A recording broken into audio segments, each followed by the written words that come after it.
कच्चे आम की पानी पूरी बेचने वाली बहू। इतनी गर्मी पड़ रही है और पीठ पर इतना भारी भारी अनाज उठाकर तो शरीर टूटता जा रहा है। क्या करें भाई, जब तक काम दूसरा नहीं मिल जाता तब तक तो ये करना ही पड़ेगा ना। मैं सच कहूं तो मुझसे अब अनाज की बोरियां उठाई नहीं जाती। मन तो करता है खुद का कुछ छोटा सा काम शुरू करूं। अरे इतना आसान नहीं है मोहन, अपना काम शुरू करना, इसके लिए बहुत पैसा चाहिए होता है। पांचों भाई गरीब थे और मोटे सेठ के यहाँ पर अनाज उठाने का काम करते थे, लेकिन मोटा सेठ बहुत ही कंजूस और मक्कार था। वो काम तो कुत्ते की तरह करवाता था और दाम भिखारी से भी कम दिया करता था। अरे ये सब क्या है? गाड़ी में सारे अनाज की बोरियां ऐसे की ऐसी पड़ी हुई हैं। आधे घंटे के अंदर ये पूरे ट्रक का अनाज इस गोदाम में आ जाना चाहिए, नहीं तो तुम सबकी दिहाड़ी काट लूंगा।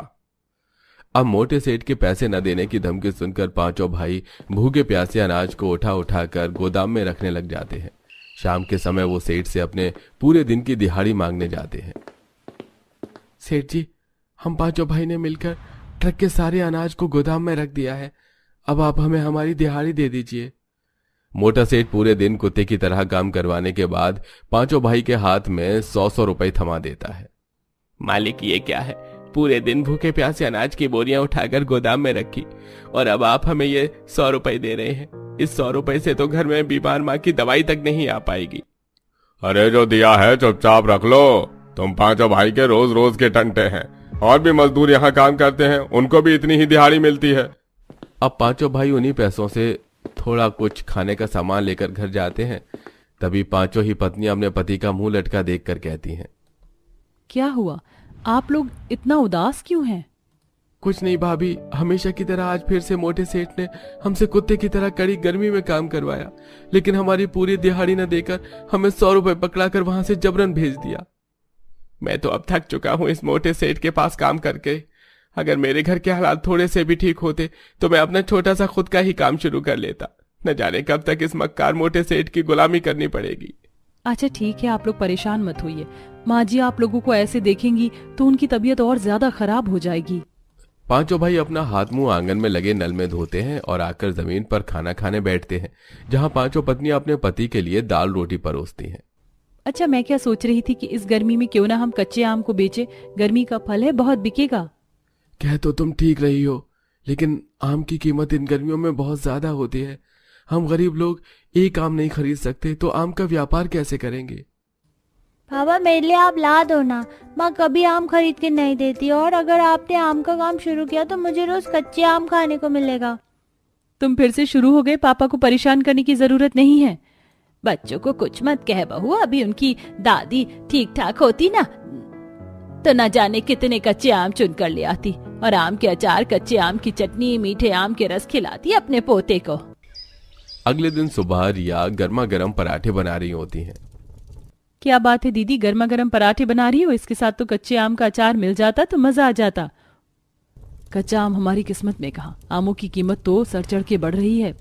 आम की कीमत तो प्रिया मुझे इस शहर में आकर ही पता चली, वरना मेरे गांव में तो आम का इतना बागान है ना, मैं तुम्हें बता नहीं सकती। लेकिन यहाँ सिर्फ अमीर लोग ही आम खा सकते हैं, गरीब लोगों को तो देखना तक नसीब नहीं होता।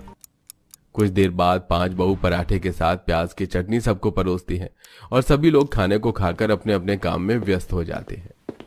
माँ जी आप आराम कर लीजिए, हम बाजार से कुछ सस्ती सब्जियाँ लेकर आते हैं।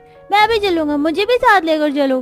बेटा आप घर जाओगे, आप अपनी दादी के साथ रहो। नहीं नहीं नहीं, मैं स्ट्रॉन्ग लड़का हूँ, मैं बिल्कुल नहीं थकूंगा, मुझे भी लेकर चलो। अब पांचों बहू गुल्लू को लेकर बाजार की तरफ आ जाती हैं और आम का सीजन होने के कारण बाजार में हर जगह आम ही बिक रही थी। माँ मुझे ये कच्चे आम दिला दो ना, मैं इसके अंदर मिर्च और नमक लगा कर खाऊंगा। नहीं बेटा अभी नहीं, कभी और खिला दूंगी, अभी चलो यहाँ से। आप हर बार ऐसे ही मुझे मना कर देती हो और कभी मुझे कच्चे आम खरीद कर नहीं देती हो। पता नहीं ये आम की कीमत कब कम होगी, मुझसे अब अपने इस मासूम गुल्लू की जिद देखी नहीं जाती। अब पांचों बहू थोड़ी बहुत सब्जियां लेकर घर लौट रही होती हैं कि तभी उन्हें सड़क पर आम की सूखी गुठलियां दिखती हैं। ये देखो यहाँ पर कितनी सारी आम की गुठलियां हैं, लोगों ने खाकर फेंकी हुई हैं। इतना हैरान क्यों हो रही हो, आम की गुठलियां ही तो हैं जिन्हें लोगों ने चाट कर फेंका हुआ है। हाँ हाँ ये बात मुझे भी पता है, मेरे कहने का मतलब ये था कि हम चाहें तो इन गुठलियों को दोबारा से रिसाइकल कर सकते हैं, अगर हम चाहें तो इससे आम का पेड़ लगा सकते हैं। इतना आसान नहीं है आम का पेड़ सींचना। कोशिश करने में क्या जाता है, और वैसे भी कोशिश करने वालों की कभी हार नहीं होती। अब निधि सारी गुठलियों को उठाकर घर में लेकर आती है। ये सब देख उनके पांचों पति कहते हैं, अरे आप लोग कहाँ चली गई थी? हम लोग घर में आपका इंतजार कर रहे थे, और आपके हाथ में ये आम की गुठलियां क्यों हैं? लोग आम के सीजन में कच्चे कच्चे आम लेकर आते हैं और मेरी बहू गुठलियां लेकर आई हैं। वैसे करेगी क्या तू इन गुठलियों से? करने के बाद बताऊंगी माँ जी, अभी नहीं। अगले दिन सुबह पांचों पति अनाज की बोरियां उठाने निकल